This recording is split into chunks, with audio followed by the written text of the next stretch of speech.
Right now, at this very moment, American warships are cutting through the waters of the Arabian Sea, loaded with firepower that could reshape the entire Middle East. The USS Abraham Lincoln, a nuclear-powered aircraft carrier longer than 3 football fields, leads what President Trump calls a massive armada. And it's heading straight toward Iran. The question isn't just if something will happen. The question is, what happens when two nations, both claiming they're ready to strike, both warning the other of devastating consequences, finally reach the point of no return? And between them, caught in the crossfire of this escalating standoff, are countries desperately trying to prevent what could become the most destructive regional war in decades. This isn't speculation. This isn't fear-mongering. This is happening right now, in real time, as diplomats race against the clock, as military forces position themselves for potential combat, and as the world watches to see if cooler heads will prevail, or if we're about to witness an explosion of violence that could send shockwaves across the global economy. Before we go further, I need to be clear about something. What you're seeing here is only the public layer of this story. For channel members, I break down what happens next, the timelines decision makers are actually working with, and the scenarios that won't be discussed openly. If you want access to that deeper analysis, you can join the channel by clicking the join button below. Trigger mass casualties, and fundamentally alter the balance of power in one of the world's most volatile regions. The tension has been building for weeks, but it reached a critical point when Trump made his intentions crystal clear. On January 28th, he posted a message that sent tremors through diplomatic channels worldwide. He announced that a massive armada was moving toward Iran, comparing it to the fleet he recently sent to Venezuela, a fleet that preceded a military operation to remove President Nicolas Maduro from power. Trump's message was direct and ominous. Iran could come to the table and negotiate a fair deal on nuclear weapons, or face an attack that would be far worse than what happened last June. And what happened last June was devastating. The United States, alongside Israel, launched Operation Midnight Hammer, striking 3 Iranian nuclear facilities, including the deeply buried complex at Fordo. Trump has repeatedly claimed these strikes obliterated Iran's nuclear program. But now, just months later, he's demanding a new deal to prevent Iran from developing nuclear weapons, which raises an obvious question. If the nuclear facilities were truly obliterated, why the urgent need for a deal now?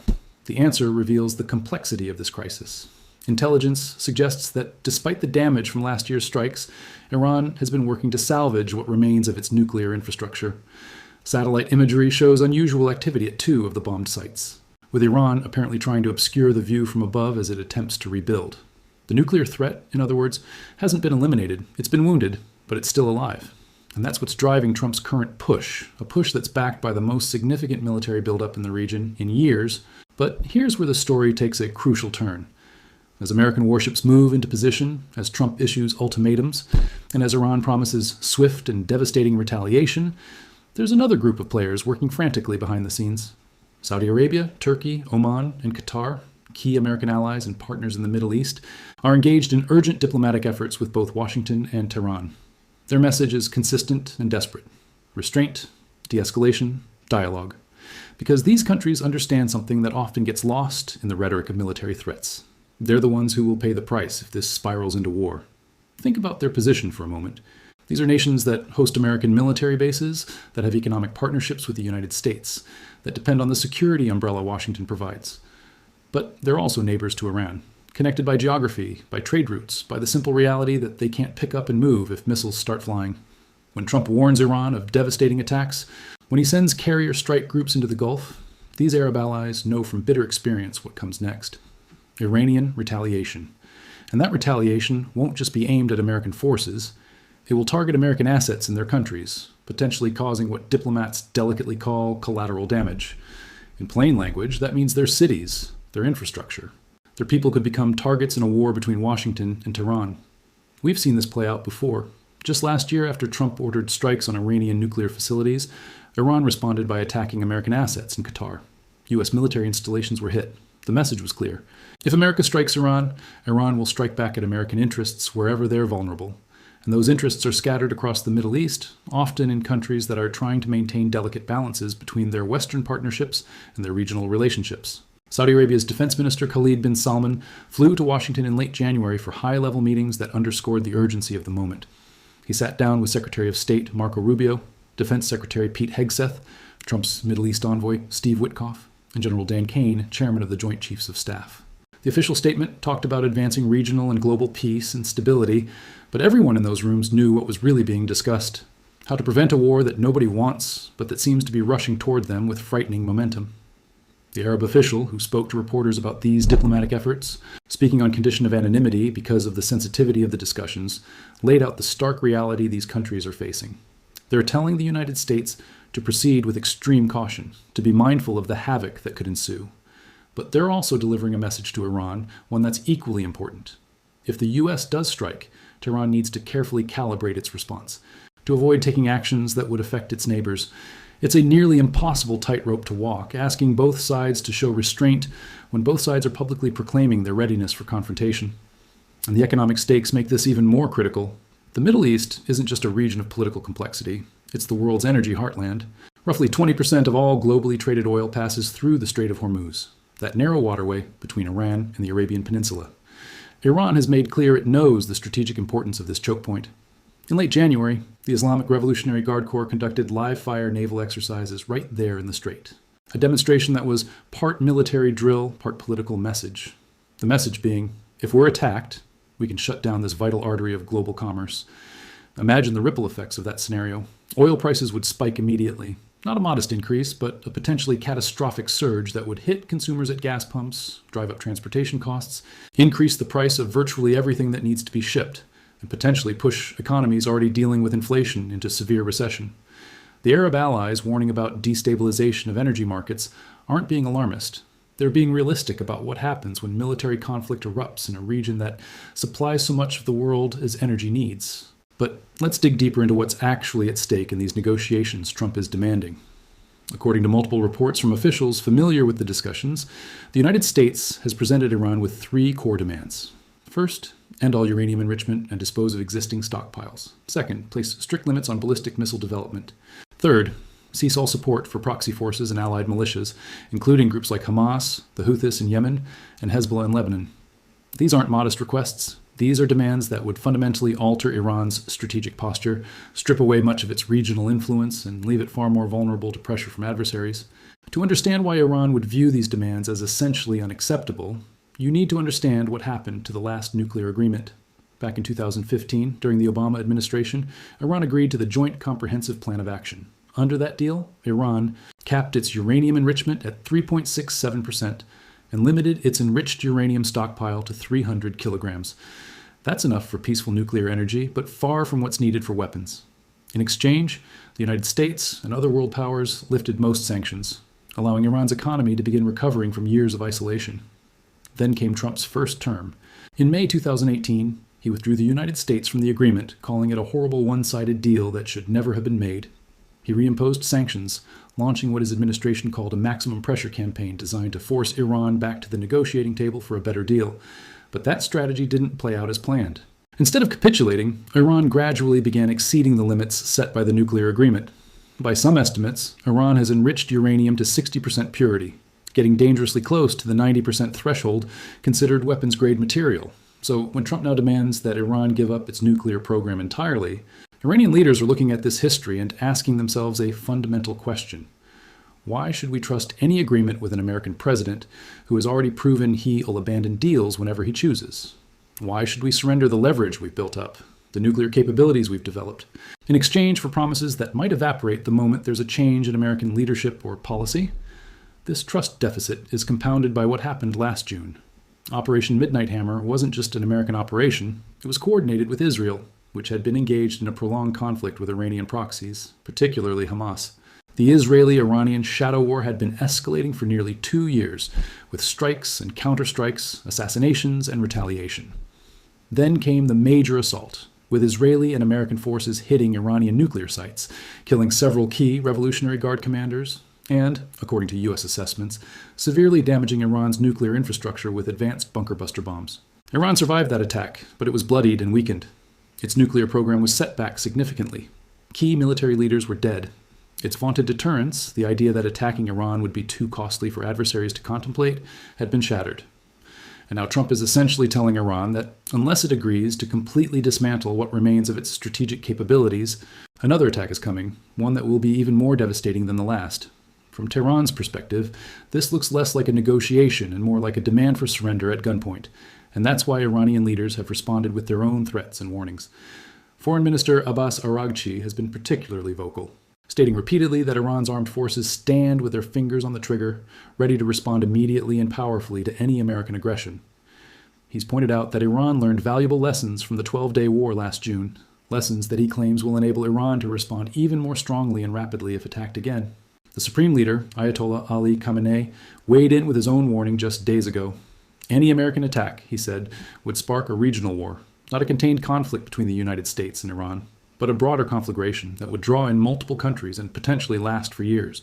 He insisted that Iran doesn't seek war, doesn't want to attack any country, but that the Iranian nation would deliver a firm blow to anyone who attacks or harasses it. These aren't empty threats. They're calculated messages designed to raise the perceived cost of military action, to make Trump and his advisors think carefully about whether the gains from striking Iran would be worth the potential consequences. And those consequences could be severe. Iran still maintains a network of allied forces and proxy militias across the region. Hezbollah in Lebanon, with its estimated arsenal of over 100,000 rockets and missiles. The Houthis in Yemen, who have demonstrated their ability to strike targets in Saudi Arabia and disrupt shipping in the Red Sea. Various Shia militia groups in Iraq and Syria. If Iran gives the order, these forces could launch attacks simultaneously across multiple fronts, overwhelming missile defense systems and hitting targets that American allies are desperate to protect. But there's another layer to this crisis that makes it even more complex. Inside Iran, the government has been dealing with its own internal turmoil. Starting in late December, massive protests erupted across the country. They began as demonstrations against economic hardships, against the collapse of Iran's currency, against the rising cost of living that's been squeezing ordinary Iranians for years, but they quickly evolved into something far more threatening to the regime. They became direct challenges to the government's legitimacy, to the system of clerical rule itself. The government's response was brutal. Security forces, including the Revolutionary Guard, cracked down with extreme violence. The exact death toll is disputed and difficult to verify because Iran imposed internet blackouts and restricted information flow. But the numbers being reported are staggering. The US-based human rights activists news agency has confirmed at least 6,221 deaths, with the vast majority being protesters. Some reports suggest the actual toll could be far higher, potentially reaching tens of thousands when you include those who died from injuries in the days and weeks after the initial crackdown. Trump initially focused heavily on these protests, positioning himself as a supporter of the Iranian people against their oppressive government. He encouraged demonstrators to continue protesting, told them that help was on the way, even suggested it was time for new leadership in Iran. He threatened severe consequences if Iran executed protesters, claiming at one point that he had stopped Iran from executing 837 people through his warnings. Iranian officials have called these claims completely false, but the threat of American military action in response to the crackdown definitely added another dimension to the crisis. Now, though, Trump has shifted his emphasis back to the nuclear issue, and that shift is significant. It suggests that while the protests and the brutal crackdown might have been the initial trigger for ramping up military pressure, the nuclear program is the core issue, the one that Trump and his advisors believe justifies potential military action. But even this shift is complicated by the fact that Trump continues to claim the nuclear sites were obliterated, even as he demands a deal to prevent nuclear weapons development. It's a contradiction that hasn't gone unnoticed by analysts and observers trying to understand American strategy. Some administration officials, speaking anonymously, have tried to explain that Trump's approach should not be seen as shifting tactics, but rather as part of a broader strategy to deal with the threat Iran poses. They argue that the protests gave Trump an opportunity to encourage internal pressure for change while warning Tehran about consequences for violence. But the nuclear issue, they say, has always been the larger concern, the existential threat that drives American policy toward Iran. And that brings us to what might be happening right now in the space between public threats and private diplomacy. Because despite all the bombastic rhetoric, despite the military posturing, there are signs that both sides might actually be looking for a way out of this crisis. Trump himself said on February 1st that Iran is seriously talking to the United States. Not might be talking, not could be open to talking, but is seriously engaged in discussions. Ali Larijani, head of Iran's Supreme National Security Council, confirmed that a framework for negotiations is progressing, though he didn't provide details about what that framework might include. This is where the role of regional mediators becomes crucial. Turkey, which is both a NATO member and shares a border with Iran, has been particularly active. Turkish Foreign Minister Hakan Fidan has suggested that Iran is ready to negotiate on the nuclear file again, and Turkey has offered to serve as a mediator, leveraging its relationships with both Washington and Tehran. Qatar, which has historically played a mediating role in regional conflicts, and which hosts both American military forces and maintains working relationships with Iran, has also been deeply involved in shuttle diplomacy. These countries bring something valuable to the table that the direct adversaries lack. They have credibility with both sides. They can carry messages, float trial balloons, explore possible compromises without either Washington or Tehran having to make public commitments that could be seen as weakness. They can help both sides save face while finding pathways to de-escalation. And crucially, they have their own powerful incentive to succeed, because they're the ones who will suffer most directly if diplomacy fails and war begins. But the challenges facing any negotiation are immense. Let's be clear about what's being asked. The United States wants Iran to give up essentially all the leverage it has accumulated over years of strategic planning. The nuclear program, limited as it may be after last year's strikes, still represents Iran's closest approach to the ultimate deterrent. The ballistic missile program gives Iran the ability to strike adversaries at long range. The network of proxy forces and allied militias gives Iran reach and influence across the region, the ability to project power without risking direct confrontation. In exchange for surrendering all of this, what would Iran get? Sanctions relief, presumably, access to global financial systems, the ability to sell oil openly rather than through sanctions-busting schemes, economic recovery after years of being locked out of much of the world economy. These are significant benefits, potentially transformative for Iran's struggling economy, and for the Iranian people who have borne the brunt of sanctions through unemployment, inflation, and declining living standards. But Iran's leadership has to weigh these potential benefits against several hard realities. First, can they trust that sanctions relief would be permanent, or could a future American administration simply reimpose them as Trump did with the previous nuclear deal? Second, would giving up their strategic capabilities leave them vulnerable to adversaries like Israel and Saudi Arabia who have made clear their hostility to the Iranian regime? Third, and perhaps most importantly, would the Iranian public and the Revolutionary Guard, which has huge economic and political stakes in the current system, accept such a deal, or would it be seen as humiliating capitulation? These aren't easy questions, and they don't have obvious answers. And that's why, despite the signs of possible dialogue, despite the diplomatic efforts by regional mediators, the situation remains incredibly dangerous. Both sides have backed themselves into corners with their public rhetoric. Trump has said time is running out, has compared the situation to Venezuela, where he ultimately ordered military action to remove the government, has warned that any future attack on Iran would be far worse than last year's strikes. He's created expectations among his supporters and among hawkish voices in Washington that he'll follow through on these threats if Iran doesn't bend. Similarly, Iranian leaders have proclaimed their readiness to fight, have warned of devastating retaliation, have said that any American attack would trigger a regional war. Khamenei, as supreme leader, has his own hardline constituency to consider. Revolutionary Guard commanders who have built their careers on resistance to America. Conservatives who view any compromise with Washington as betrayal. He can't easily back down from these positions without appearing weak at a moment when his regime is already dealing with the aftermath of massive internal protests. So we have two sides that both claim they're ready for war, both warning the other of terrible consequences, and both facing significant political constraints on their ability to compromise. And in the middle, we have American naval forces moving into position, including not just the Abraham Lincoln Carrier Strike Group, but also multiple destroyers and support vessels. We have Iranian Revolutionary Guard forces conducting exercises in the Strait of Hormuz. We have military assets from multiple nations positioned throughout the region, all on high alert, all prepared to respond if shooting starts. The potential for miscalculation in this environment is enormous. History is full of examples where wars nobody really wanted erupted because of misunderstanding, because of accidents, because of junior commanders making decisions in the heat of the moment that their leaders wouldn't have authorized. When you have this many military forces in close proximity, when tensions are this high, when both sides are keyed up and ready to respond to any perceived threat, the margin for error becomes razor thin. Consider what could happen if an Iranian vessel approaches an American warship in a way that is perceived as threatening. Or if an Iranian drone flies too close to the carrier group.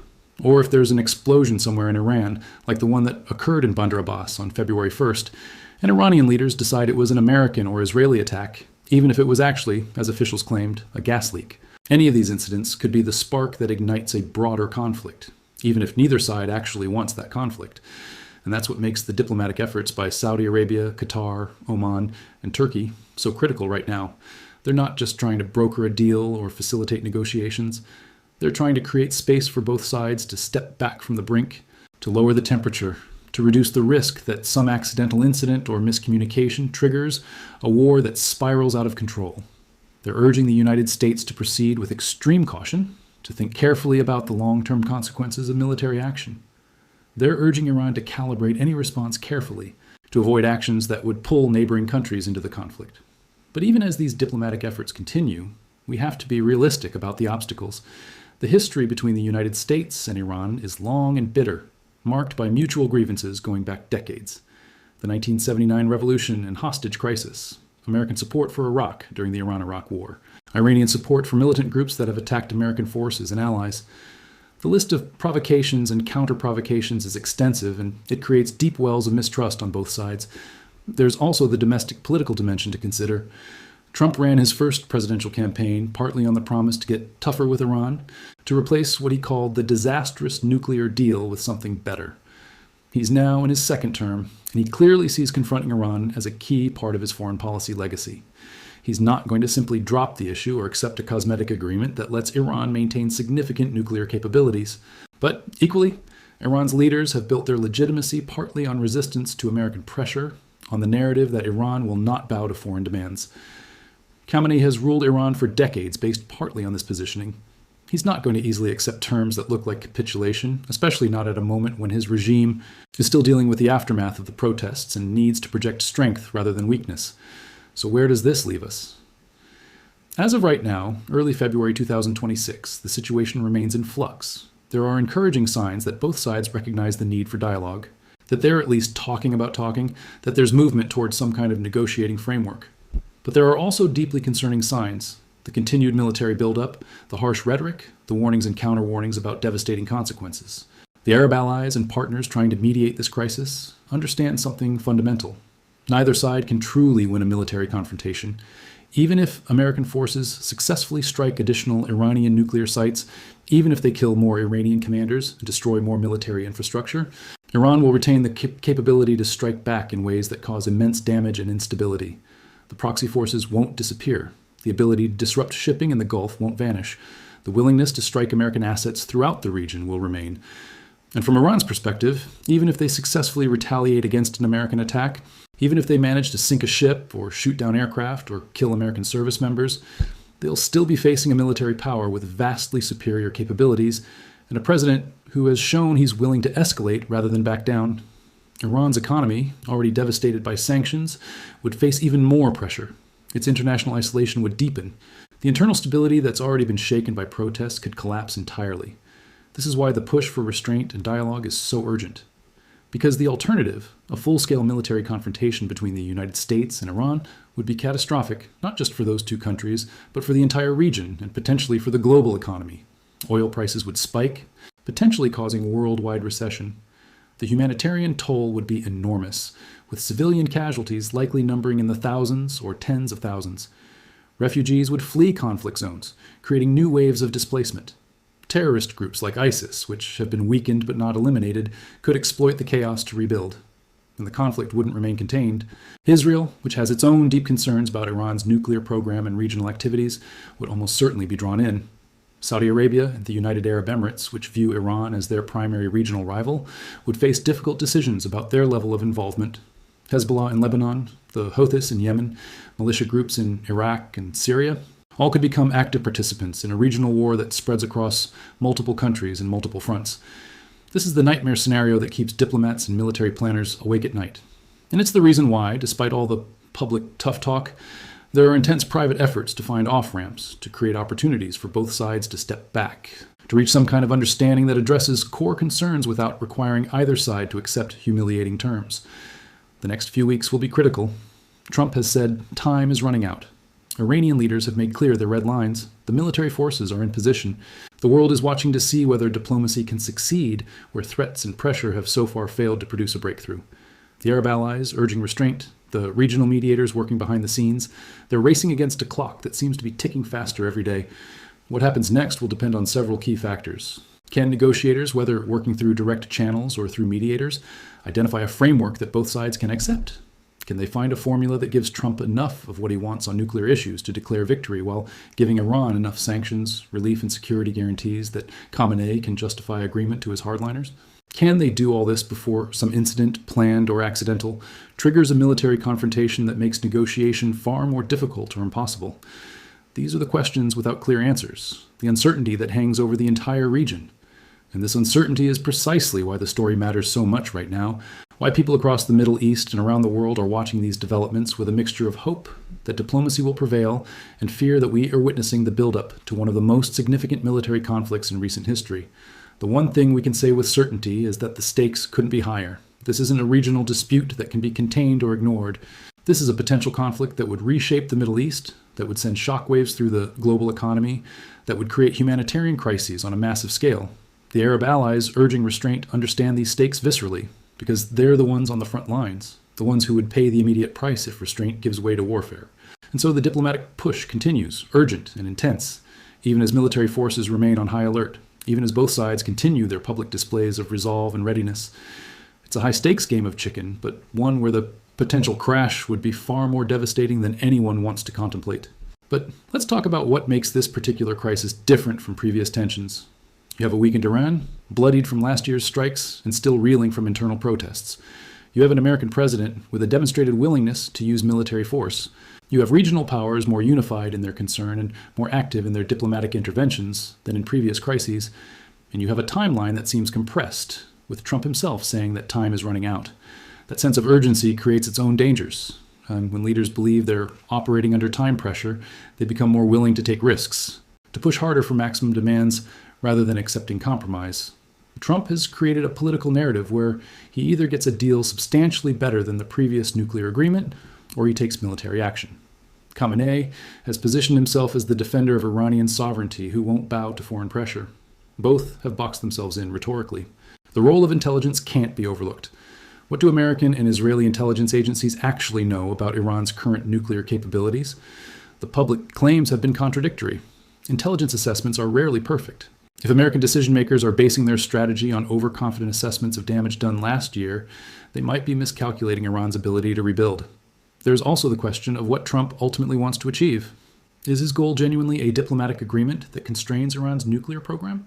Or is it regime change, using the nuclear issue as a pretext? Different officials in the administration might have different answers. Some reports suggest Trump has been presented with military options, including raids inside Iran and operations targeting senior Iranian leaders. That sounds less like arms control and more like a strategy aimed at fundamentally changing Iran's government. If regime change is the actual objective, then all the talk about deals might be theater. But regime change in Iran would be vastly more difficult and costly than in Venezuela. Iran has over 80 million people, a more developed military, more strategic depth. The Iranian Revolutionary Guard isn't going to simply surrender. The Iranian public, even those who protested against the government, might rally around national defense. The lessons of Iraq should loom large, where regime change was relatively easy, but stabilization proved devastatingly difficult. These considerations are surely part of what the Arab allies are raising. They saw what happened in Iraq after 2003, the sectarian violence, the rise of ISIS, the hundreds of thousands dead, the millions displaced, the trillions of dollars spent. They're understandably terrified of a repeat, especially one that could be even larger in scale. The economic dimension deserves deeper examination. Iran's economy has been under severe pressure for years, but it hasn't collapsed entirely. Iran has found ways to survive, to export oil through sanctions evasion, but the cost to ordinary Iranians has been severe. Inflation has eroded savings and wages. Unemployment is high. The currency has lost most of its value. These economic hardships were a major driver of the recent protests. Any agreement providing sanctions relief would have immediate impact on Iranian lives. Prices would stabilize. Jobs would be created. The Iranian middle class, squeezed mercilessly by sanctions, would have room to breathe. From a humanitarian perspective, this would ease the suffering of millions who had no say in their government's nuclear policies. But sanctions relief would also strengthen the Iranian government by giving it more resources. American hawks argue this is why sanctions shouldn't be lifted without ironclad guarantees. They point to the previous nuclear deal, arguing that sanctions relief allowed Iran to fund proxy forces with renewed vigor. They contend that any new deal needs snapback mechanisms to quickly reimpose sanctions if Iran violates terms. Iranian negotiators would push back hard, arguing that the ease with which America withdrew from the last agreement demonstrates the problem with relying on American promises. They would likely seek more permanent commitments, perhaps involving other nations as guarantors. These are complex technical questions that would need to be worked out, exactly the kind of details that can make or break deals. The human cost extends beyond the protesters killed, beyond potential casualties if war erupts. Think about the American service members on those warships, young people who now find themselves potentially on the front lines of a major conflict. Think about their families watching the news, wondering if their loved ones will come home safely. Think about the Iranian soldiers, many of them conscripts, who would be in the crosshairs if strikes come. War isn't an abstraction. It's young people dying violently. It's cities destroyed. It's refugees fleeing with whatever they can carry. It's economies shattered, societies traumatized, hatreds deepened for generations. Leaders making decisions about war and peace often do so from comfortable locations, but the consequences fall on people who had little say in creating the crisis. And yet, despite all the risks, there's a reason this crisis has developed this way. The Iranian nuclear program isn't an imaginary threat. If Iran develops nuclear weapons, it fundamentally changes the Middle East balance of power. Saudi Arabia and other Gulf states have made clear they would likely pursue their own nuclear capabilities, setting off a regional arms race. Israel would face an existential threat from an adversary that has repeatedly called for its destruction. The potential for miscalculation, for escalation, for catastrophic use of nuclear weapons would increase dramatically. So the American concern about preventing Iranian nuclear weapons isn't unreasonable, even if the methods are controversial. The challenge is finding a way to address legitimate security concerns without creating an even larger crisis, without starting a war that could kill thousands, without destabilizing an already volatile region. It's a genuinely difficult problem without easy answers. This is why the diplomatic efforts by regional mediators are so important. They're trying to find that narrow path between competing pressures, between American demands for stringent controls, and Iranian insistence on respect for sovereignty. They're trying to build trust where deep mistrust exists, to create frameworks where both sides can verify compliance. They're trying to do all this under time pressure, with military forces in position, with both sides having made public commitments that are hard to walk back. Success isn't guaranteed. Given the history and current tension, it might seem unlikely, but it's not impossible. Other seemingly intractable conflicts have been resolved through patient diplomacy, through creative problem solving, through leaders willing to take political risks for peace. The question is whether the leaders involved have the wisdom and courage to step back from the brink, to choose negotiation over confrontation, to accept imperfect agreements rather than holding out for total victory. The world watches and waits and hopes that, in the end, the voices calling for dialogue and restraint will prove stronger than the momentum toward confrontation and conflict. Because the alternative is too terrible to contemplate, a war that would reshape the Middle East in ways we can barely predict, that would cause suffering on an immense scale, that would reverberate through global politics and economics for years or decades to come. The Arab allies urging restraint understand these stakes with a clarity born of geography and experience. Their voices deserve to be heard, their warnings heeded, their diplomatic efforts supported. What happens in the coming days and weeks will tell us whether wisdom prevails over the rush toward warfare, whether the future holds negotiation or catastrophe.